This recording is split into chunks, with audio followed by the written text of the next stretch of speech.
Decreto-Lei nº 271, de 28 de fevereiro de 1967. Dispõe sobre loteamento urbano, responsabilidade do loteador, concessão de uso e espaço aéreo, e dá outras providências. O Presidente da República, usando da atribuição que lhe confere o artigo 9º, parágrafo 2º, do Ato Institucional número 4, de 7 de dezembro de 1966, decreta. Artigo 1º. O loteamento urbano rege-se por este decreto-lei. Parágrafo 1º. Considera-se loteamento urbano a subdivisão de área em lotes destinados à edificação de qualquer natureza, que não se enquadre no disposto no parágrafo 2º deste artigo. Parágrafo 2º. Considera-se desmembramento a subdivisão de área urbana em lotes para edificação na qual seja aproveitado o sistema viário oficial da cidade ou vila, sem que se abram novas vias ou logradouros públicos, e sem que se prolonguem ou se modifiquem os existentes. Parágrafo 3º. Considera-se zona urbana, para os fins deste decreto-lei, a da edificação contínua das povoações, as partes adjacentes, e as áreas que, a critério dos municípios, possivelmente venham a ser ocupadas por edificações contínuas dentro dos seguintes 10 anos. Artigo 2º.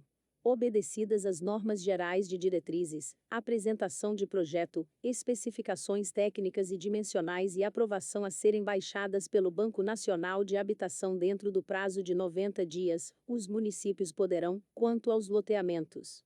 Inciso 1. Obrigar a sua subordinação às necessidades locais, inclusive quanto à destinação e utilização das áreas, de modo a permitir o desenvolvimento local adequado. Inciso 2. Recusar a sua aprovação ainda, que seja apenas para evitar excessivo número de lotes com o consequente aumento de investimento subutilizado em obras de infraestrutura e custeio de serviços. Artigo 3º. Aplica-se aos loteamentos a Lei nº 4.591, de 16 de dezembro de 1964, equiparando-se o loteador ao incorporador, os compradores de lote aos condôminos, e as obras de infraestrutura construção da edificação. Parágrafo 1º. O Poder Executivo, dentro de 180 dias regulamentará este decreto-lei, especialmente quanto à aplicação da Lei nº 4.591, de 16 de dezembro de 1964, aos loteamentos, fazendo inclusive as necessárias adaptações. Parágrafo 2º.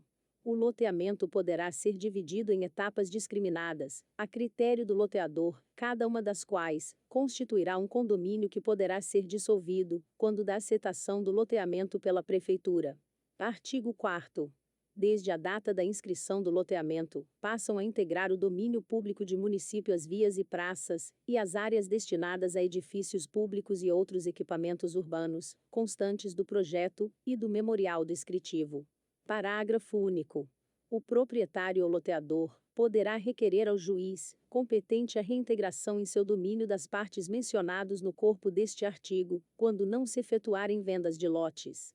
Artigo 5º. Nas desapropriações, não se indenizarão as benfeitorias ou construções realizadas em lotes ou loteamentos irregulares, nem se considerarão como terrenos loteados ou loteáveis, para fins de indenização, as glebas não inscritas, ou irregularmente inscritas como loteamentos urbanos, ou para fins urbanos. Artigo 6º. O loteador, ainda que já tenha vendido todos os lotes, ou os vizinhos são partes legítimas, para promover ação destinada a impedir construção em desacordo com as restrições urbanísticas do loteamento ou contrárias a quaisquer outras normas de edificação ou de urbanização referentes aos lotes. Artigo 7º.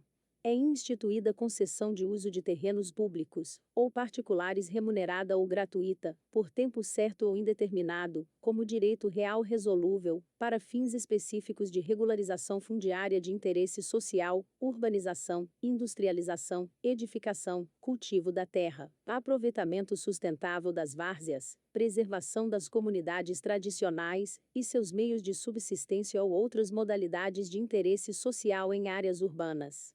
Parágrafo 1º.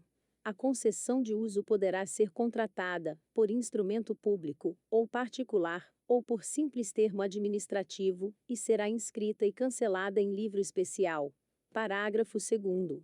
Desde a inscrição da concessão de uso, o concessionário fruirá plenamente do terreno para os fins estabelecidos no contrato e responderá por todos os encargos civis, administrativos e tributários que venham a incidir sobre o imóvel e suas rendas.